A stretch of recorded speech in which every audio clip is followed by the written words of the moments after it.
Mesdames, Messieurs, bonsoir. Bienvenue dans ce journal à la une de l'actualité ce soir. Le pays a fait un bond important dans plusieurs domaines. Lors de son message de Nouvel An, le président de la République, Alassane Ouattara, a fait le point des acquis sociaux, des actions qui ont permis d'améliorer les conditions de vie des populations. Le décryptage du volet social à suivre dans ce journal. Sangon a biaté une rencontre d'échange entre le Premier ministre Robert Begley-Mombe et les chefs Atchan. Ils ont marqué leur engagement à trouver ensemble des solutions aux préoccupations des différents villages. Le chef du gouvernement les a rassurés. Toutes les actions de développement vont se poursuivre au profit des populations. Plus de 3,6 milliards de francs CFA pour 11 285 jeunes de la région du Tonkoui. C'est le bilan fait par le ministre de la Promotion de la Jeunesse, de l'Insertion professionnelle et du Service civique, Mamadou Touré, était en tournée dans la région. Des acquis qui ont permis aux jeunes d'initier ou renforcer leurs activités génératrices de revenus. Et puis au Soudan, en ce début d'année 2025, les appels à cesser les combats se multiplient. Chefs d'État, ONU, ONG, tous réclament le dépôt des armes et le dialogue. L'ONU a qualifié le Soudan de pire crise humanitaire au monde. Retour ce soir sur un pan du message à la nation du président de la République le 31 décembre 2024. Alassane Ouattara fait le point des acquis sociaux et actions en faveur des populations, des actions qui vont se renforcer en 2025. Serge Collier. Depuis son accession à la magistrature suprême, le président de la République, Alassane Ouattara, prône un Ivoirien nouveau, acteur de développement, créateur de richesses pour son pays grâce à son travail. C'est pourquoi l'éducation pour tous constitue un des piliers de sa politique. De 2011 à 2024, les chiffres sont évocateurs. Le nombre de collèges et de lycées publics a triplé. Nous sommes ainsi passés de 294 en 2011 à un total de 902 en 2024. En 2025, ce sont 15 lycées de jeunes filles et une centaine de collèges de proximité qui seront construits pour renforcer nos acquis en matière d'éducation. Au niveau de l'enseignement supérieur et de la recherche scientifique, l'achèvement de la première phase des universités de San Pedro et de Bandoukou, ainsi que la construction en cours de l'université d'Odjené, nous permettront de passer de 3 universités en 2011 à 10 universités en 2025. Dans le domaine de la santé, 80% des populations ont accès à un centre de santé dans un rayon de moins de 5 km, contre 6% en 2011. La couverture en maladie universelle, CMU, enregistre 16 millions d'enrôlés. Les infrastructures sanitaires se multiplient. 13 vont être construites en 2025. Au plan social, les acquis considérables rappellent aux Ivoiriens le chemin parcouru de 2011 à 2024. Désormais, 94% des localités de notre pays ont accès à l'électricité. Notre objectif est de couvrir la totalité du pays en électricité à la fin de l'année 2025. Grâce à notre programme Électricité pour tous, 2 millions de familles ont déjà bénéficié de connexions au réseau électrique au tarif social de 1 000 francs CFA. Quant à l'eau potable, le gouvernement poursuit ses efforts pour renforcer la capacité de production d'eau potable. C'est une Côte d'Ivoire rayonnante qui gagne et qui s'affirme aux yeux du monde entier que le chef de l'État salue dans son discours à la nation. L'inscription de la fabrication de l'ATK au patrimoine mondial immatériel de l'UNESCO et la récente prouesse culinaire de Zeynab Bansé sont quelques témoignages de cette reconnaissance internationale.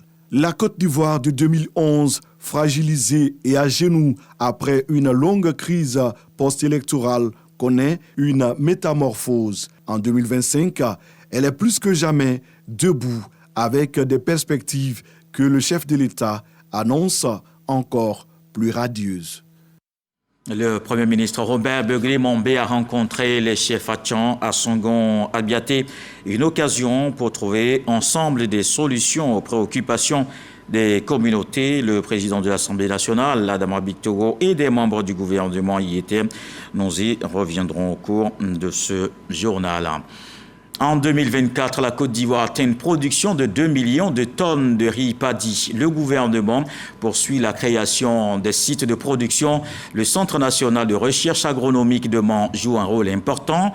Le CNRA met en place des variétés plus faciles à cultiver. Le ministre d'État, ministre de l'Agriculture, a visité le champ expérimental. Voici le reportage de Walter Amadou Ouattara, Richard Vaou. C'est ce champ expérimental de production de semences de riz à l'actif de la direction régionale du Centre national de recherche agronomique, CNRA de Mans, qui reçoit le ministre d'État, ministre de l'Agriculture, du Développement rural et de production vivrière. Il est accompagné du ministre de l'Intérieur et de la Sécurité, Vagondo Diomandi, ainsi que de Miss Belmondo Dogo, ministre de la Cohésion nationale, de la Solidarité et de la lutte contre la pauvreté. Au cœur de cette visite, se rassurer de l'exécution des efforts du gouvernement afin de parvenir à une autosuffisance en riz de la Côte d'Ivoire.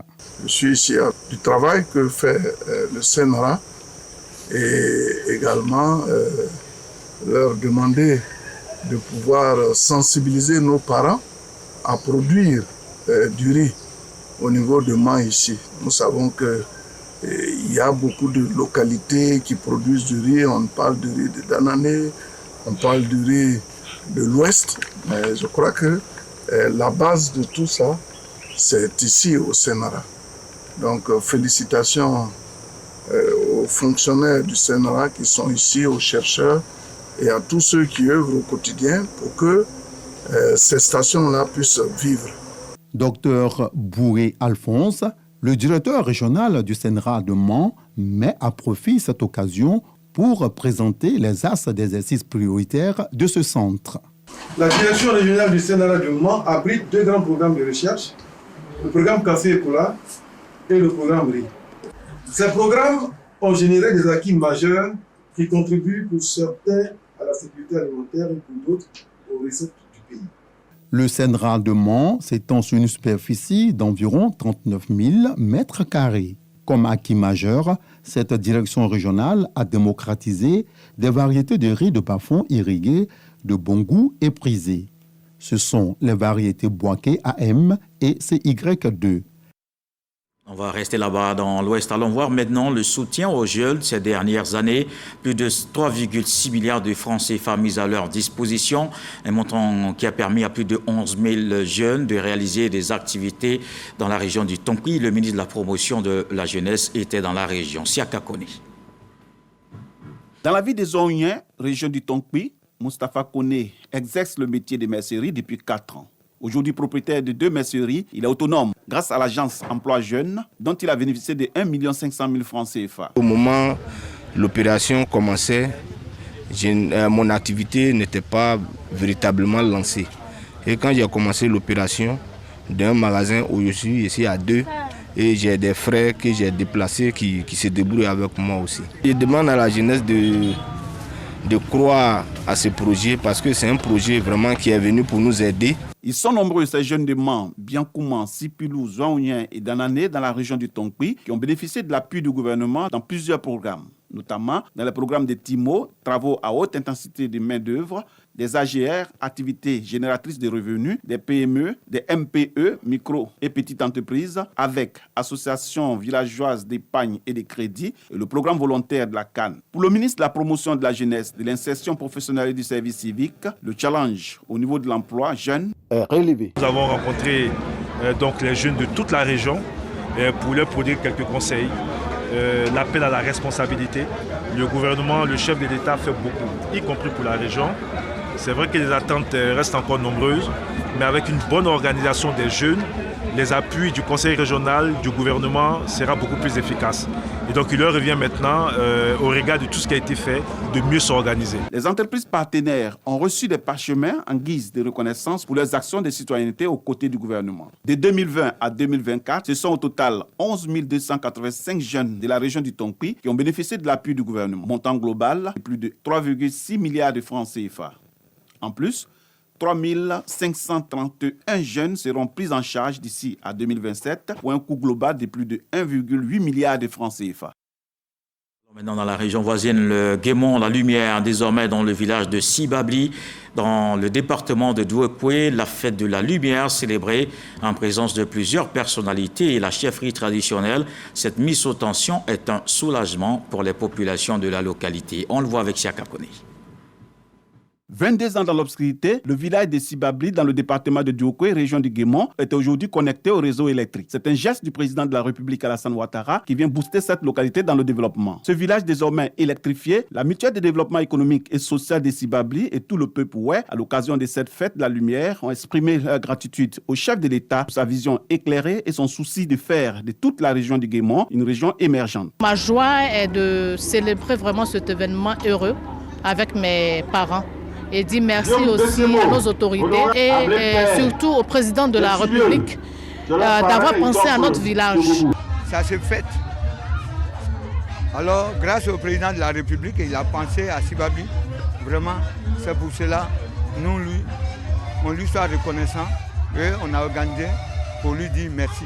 Les cadres de la région du Guémon ont salué la politique de développement du président de la République. Nous sommes grandement satisfaits parce que les populations, à commencer par les chefs, les jeunes, les femmes, ont salué la vision du président Alassane Ouattara et toute sa politique de développement qui profite à toute la Côte d'Ivoire, à toutes les localités, sans exclusion surtout. Cette fête de la lumière a été marquée par la pose de la première pierre du dispensaire et du foyer des jeunes de Sibabli. Si en Abidjan, ces informations qui ont circulé notamment sur Internet, le ministère de la Santé clarifie deux faits, les affaires suspension de solde d'un agent de la formation sanitaire urbaine de Williamsville et les arriérés de salaire des contractuels du CHU de Yopougon. La lumière sur ces événements avec Brouillapo, Jean-Marc Djadji. Le ministère de la Santé, de l'Hygiène publique et de la couverture maladie universelle passe à l'offensive suite aux polémiques concernant le cas de l'agent de santé Kwasi Kofi Narcisse et aux arriérés de salaire des agents contractuels du CHU de Yopougon. Au vu de l'ampleur du débat, l'institution apporte un démenti. Il est donc important de retenir que la suspension de salaire de M. Kofi Kwasi Narcisse n'est donc pas liée à ses activités syndicales, mais plutôt à son abandon de poste. M. Kofi Kwasi Narcisse est à la disposition du ministère d'État, ministère de la fonction publique et de la modernisation de l'administration, pour une nouvelle affectation. Le rétablissement de son salaire n'est plus de la compétence du ministère de la Santé, de l'Hygiène publique et de la couverture maladie universelle. En ce qui concerne les arriérés de salaire des contractuels du CHU de Yopougon, la déclaration fait mention de 14 mois d'arriérés de salaire impayés. Il y a de cela quelques mois, le ministre de la Santé, de l'Hygiène publique et de la couverture maladie universelle, M. Pierre Demba, en concertation avec les syndicalistes, les sociétés de prestations, de services et des structures utilisatrices, a donné instruction à l'effet d'apurer tous les passifs des salaires. L'apurement a été fait en décembre 2024 pour l'ensemble des sociétés de prestations. Le ministère de la Santé, de l'Hygiène publique et de la couverture maladie universelle a confirmé l'absence d'arriérés de salaire pour le cas Kofi Kwasi Narcisse. Pour les agents contractuels du CHU de Yopougon, les mandats concernant le reliquat des salaires du dernier trimestre seraient en cours de dépôt au Trésor public. Et nous vous le disions, le Premier ministre Robert Begré-Mambé a rencontré les chefs Atchan à Songon, à Biaté, une occasion pour trouver ensemble des solutions aux préoccupations des communautés. Le président de l'Assemblée nationale, Adama Bictogo, et des membres du gouvernement y étaient. Le reportage de Hervé Blé et Lori Kadango. Jour 3 de l'année nouvelle à Songon-Abiaté, le Premier ministre Robert Begré-Mambé rencontre les chefs traditionnels Atchan et Ébrié. Pour les recevoir à ses côtés, le président de l'Assemblée nationale, Adama Bictogo, et des membres du gouvernement. Le Premier ministre et ses hôtes choisissent de confier l'année 2025 à Dieu. C'est l'acte 1 de cette journée d'échange au programme du culte au temple Bethel de l'église méthodiste unie à Abiaté, chants, prières et exhortations pour dire merci à Dieu pour l'année 2024, surtout lui confier la nouvelle année afin qu'il renouvelle ses grâces pour ses fidèles.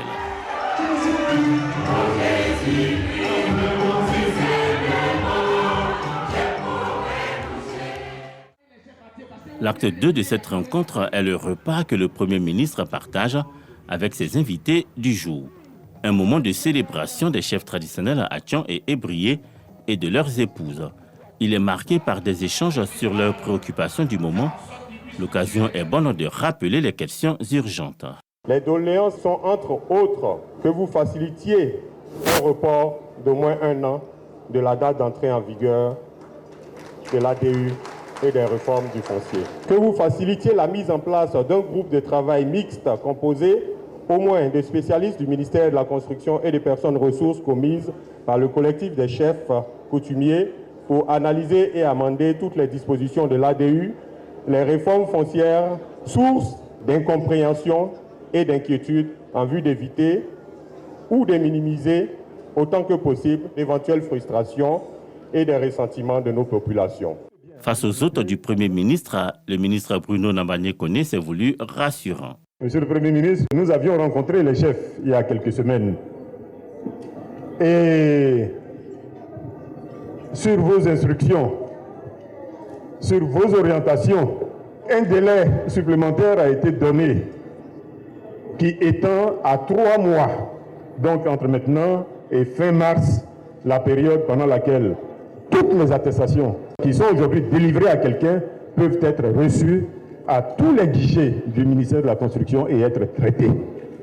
Mais nous n'avons jamais dit, et je souhaite vraiment le dire haut et fort ici, qu'une attestation déjà délivrée, signée par un chef, une attestation qui est authentique, ne sera pas reçue. Quelle que soit la date, je vous rassure, cette attestation sera reçue à nos bureaux et traitée. Rassurant, le Premier ministre l'a été également. J'ai écouté attentivement tout ce que vous avez dit. Monsieur le ministre a déjà étudié la question, mais on ne peut pas tout dire ici aujourd'hui. Sachez simplement que vous avez demandé une rencontre. Il va vous recevoir certainement en ma présence et vous aurez les réponses auxquelles vous avez droit. Une année 2025, année du dialogue avec l'État face à leurs différentes préoccupations, c'est le vœu des chefs Atchon et Ébrié, les hôtes du Premier ministre à ce jour 3 de l'année 2025. L'Union des journalistes pour la promotion des actions du gouvernement vient d'organiser la semaine de la rédaction. Les journalistes membres ont fait le bilan des reportages produits lors des 2 étapes de la caravane de la presse dans les régions du Tonkpi et du Nzi. Ils ont également été formés sur le genre journalistique exploité pour leur futur magazine Dev Info. Le périodique va paraître bientôt. Chamak Djadji. Après des visites terrain dans les régions du Nzi et du Tonkpi, les participants à ces 2 éditions de la caravane de la presse en conclave à Dabou. Objectif, faire le bilan des reportages et décrypter les interviews réalisées dans le cadre de l'émission Focus Développement. Un séminaire de conclusion des travaux que nous avons eu à faire pendant les 2 éditions de la caravane de la presse. Apprendre à mieux éditer notre magazine afin que ce magazine soit vraiment bien apprécié par les populations, bien apprécié par la cible. Ce séminaire de rédaction a été mis à profit par l'Union des journalistes pour la promotion des actions du gouvernement de Côte d'Ivoire, UJPACSI, pour former ses membres aux règles d'écriture journalistique d'un magazine d'information. Comment rédiger un magazine de promotion des actions de développement? Le thème, animé par Zio Moussa, l'expert formateur en la matière. En Côte d'Ivoire, le parent pauvre de la presse, c'est la presse locale, c'est la presse régionale. Et je crois que l'Union des journalistes pour la promotion des actions de développement a bien vu, en faisant en sorte que les régions aient aussi accès aux médias. Donc c'est sur cela que nous avons eu la formation. Comment faire pour que ces médias-là puissent assurer la promotion des actions de développement. Initiée pour toucher du doigt les réalisations des collectivités territoriales, la caravane de la presse a sillonné les 3 départements de la région du Nzi et les 5 départements de la région du Tongpi, où les infrastructures routières, éducatives et sanitaires ont été visitées par 20 journalistes des organes de presse étatiques et privés de Côte d'Ivoire. Dans l'actualité politique, le Forum des fonctionnaires pour le RHDP fait le bilan de ses activités. L'organisation a présenté ses actions après un an d'existence. Le mouvement a aussi déroulé le plan de 2025. Éric Goré. Le Forum de tous les fonctionnaires de Côte d'Ivoire pour le RHDP revendique plus de 9000 adhérents à travers sa plateforme digitale. 87 coordinations au sein des sous-préfectures, 40 coordinations départementales et 10 coordinations régionales. Devant les journalistes, le conférencier a noté que cette association est un mouvement politique proche du Rassemblement des oufouettistes pour la démocratie et la paix, RHDP. Il invite les membres à plus d'engagement pour le succès des idéaux de ce mouvement dont l'objectif principal est de promouvoir les actions du RHDP. Témoins et bénéficiaires de l'amélioration des conditions de vie et de travail des fonctionnaires et autres travailleurs grâce aux actions de son Excellence, Monsieur le Président de la République, et d'autre part, prenant la pleine mesure des enjeux socio-économiques de la continuité de la gouvernance du RHDP, ces fonctionnaires ont décidé de mutualiser leurs efforts dans la reconnaissance aux actions de son Excellence M. Alassane Ouattara, président de la République de Côte d'Ivoire, ainsi que dans le soutien du RHDP pour la conservation du pouvoir d'État. À quelques mois de l'élection présidentielle, ce forum entend apporter sa contribution à la victoire du RHDP. Plusieurs actions sur le terrain sont donc prévues dans ce sens. Et au niveau du PDCI, le mouvement Les Mamans Ezalé à Grand-Bassam a 2 ans d'existence. Cette association de femmes continue ses actions pour la consolidation de la cohésion sociale dans la ville historique. Le vice-président du PDCI, Philippe Ezalé, leur a rendu hommage. Godefroy Okambawa. Mobilisation des populations de Grand-Bassam pour l'opération d'enrôlement sur la liste électorale. Sensibilisation pour la cohésion sociale sont, entre autres, les activités menées au cours de ces 2 dernières années par les mamans Ezalé. À l'heure du bilan, le vice-président du PDCI RDA, Jean-Philippe Ezalé, leur traduit sa reconnaissance avec des cadeaux, notamment aux veuves. Ce qui est le plus important aujourd'hui pour moi, au-delà de maman Ezalé, parce qu'on est ensemble tous les jours, c'est nos mamans, les veuves qui sont venues. C'est moi qui ai demandé, au-delà de votre fête-là, qu'on puisse recevoir les mamans pour leur permettre, de manière symbolique, de savoir qu'on pense à elles. Et donc c'est pour cela qu'on a souhaité que vous soyez là aujourd'hui, qu'on vous honore. On lui dit toujours merci pour tout ce qu'il fait pour la population de Grand-Bassam et surtout pour les veuves aujourd'hui. C'est beaucoup parce que penser à toutes ces femmes au niveau de Bassam, c'est beaucoup de choses. Donc je tiens vraiment à lui dire merci. Vraiment, je ne suis pas surprise. Vous avez vu l'effervescence, c'était l'apothéose. Donc vraiment, c'était bien, c'était bien. Consolider la paix sociale dans la cité de Bassam. Jean-Philippe Ezalé a également émis le souhait de la création d'une fondation pour les mamans Ezalé afin d'étendre leur impact sur la communauté. Et l'ambassade du Qatar en Côte d'Ivoire célèbre la fête nationale du pays à Abidjan. Le gouvernement ivoirien était représenté à cette cérémonie par le ministre Kofi Nguessan. Les 2 pays en profitent également pour célébrer les 31 ans de leur coopération. Ils ont signé plusieurs accords. Célébration de la fête nationale du Qatar en Côte d'Ivoire. L'événement se tient en présence des autorités ivoiriennes, des diplomates accrédités et autres convives. Commémoration de l'unité du Qatar par la volonté du père fondateur, Yassine bin Mohamed sous la Al Thani. direction duquel le Qatar est devenu une entité unique et cohérente, ainsi qu'un pays unifié et indépendant en 1878. Votre présence nous honore profondément. L'occasion de renouveler l'engagement de poursuivre la marche du développement et de la générosité entamée par nos pères fondateurs. Kofi Nguessan, ministre de l'enseignement technique, de la formation professionnelle et de l'apprentissage, plaide pour un renforcement et une diversification des investissements. Il me plaît de rappeler le don de 28 véhicules d'une valeur de $1 million offert par le Qatar à la Côte d'Ivoire dans le cadre de l'organisation de l'édition 2023 de la Coupe d'Afrique des Nations. Toutefois, les échanges commerciaux entre les deux pays, bien qu'en constante progression, demeurent faibles et restent en deçà de nos énormes potentialités. L'enjeu est donc d'examiner, en liaison avec le gouvernement qatari, les voies et moyens pour dynamiser davantage le commerce ivoiro-qatari. La Côte d'Ivoire a su maintenir le cap en réalisant des progrès économiques remarquables avec un taux de croissance de 7% en 2023, faisant de notre économie l'une des plus performantes de la sous-région. Je voudrais donc exhorter le gouvernement qatari à prendre la place qui est la sienne dans l'essor économique de la Côte d'Ivoire. Le Qatar et la Côte d'Ivoire entretiennent des relations diplomatiques depuis 1993. Des 10 milliards de francs CFA en 2020, les investissements qataris sont estimés à 41 milliards de francs CFA en 2023. Il respecte sa tradition chaque nouvelle année. Bonjour 2025, c'est demain au Parc des Expositions d'Abidjan. 2 invités sur ce plateau pour en parler. Bonsoir Bamba himself. Bonsoir Kolo. Oui, le producteur délégué de cette émission, on va dire ainsi, de ce spectacle. Et c'est déjà demain. Mais juste en face de vous, un invité de marque. Ahmed Silla. Bonsoir. J'ai regardé derrière pour voir s'il n'y avait pas quelqu'un d'autre. Mais c'est bien vous. Mais merci beaucoup. Bonne arrivée Ahmed. Mais merci beaucoup. J'ai appris un mot, Akwaba.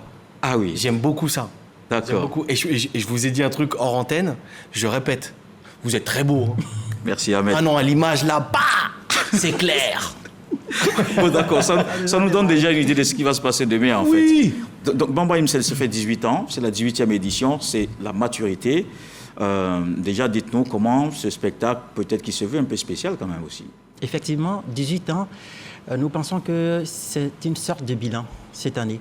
Et c'est pour ça, à l'aune, n'est-ce pas, du groupe RTI, nous avons bien voulu faire venir l'artiste international pour donner, si vous voulez, une autre façon de vivre l'humour avec ceux déjà qui sont sur place pendant 18 ans, qui ont grandi, qui sont devenus, n'est-ce pas, des icônes de l'Afrique.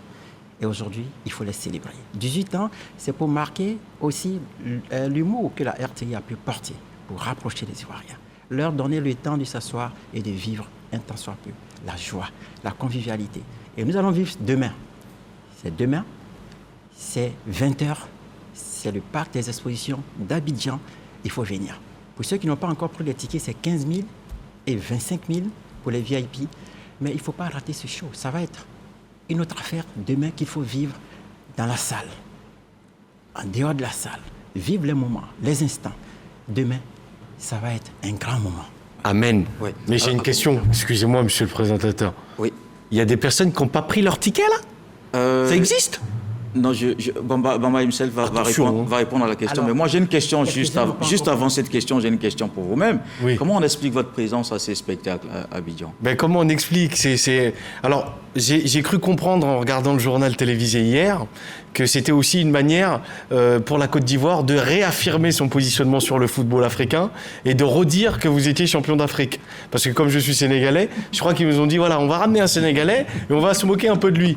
Chers amis, c'est pas comme ça aussi.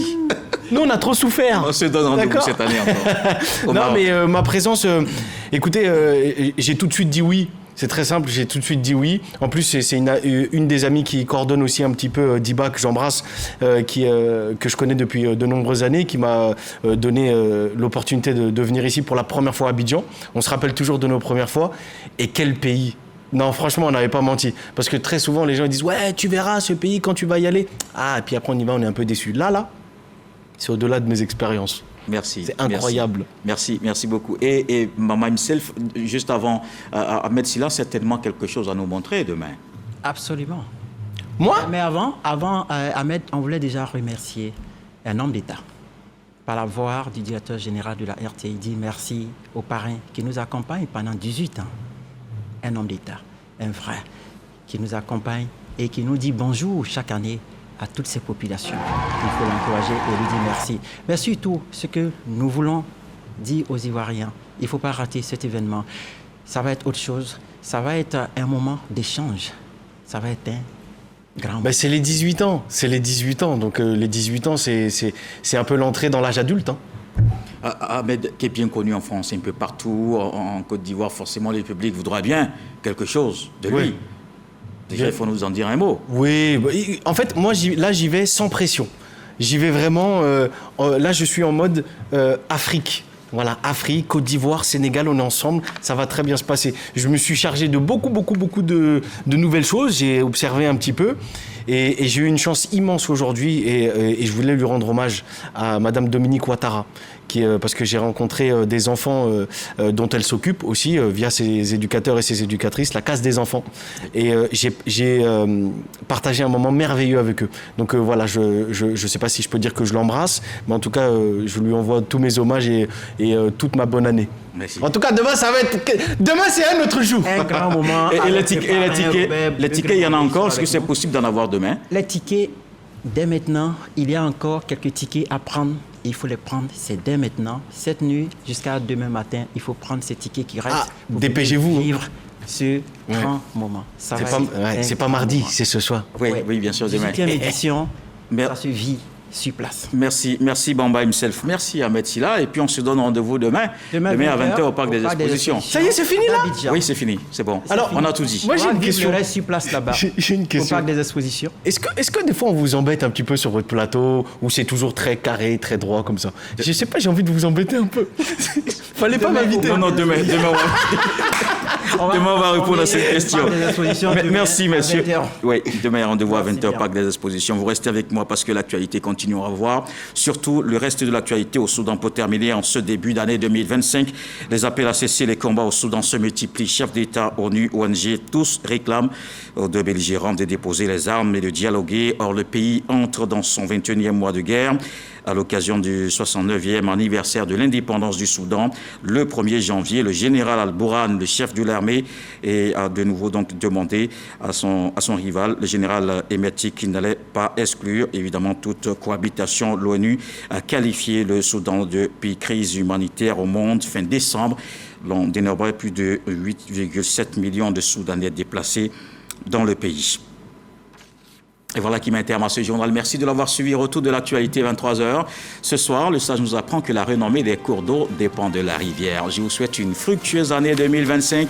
Dieu le voulant, on se retrouve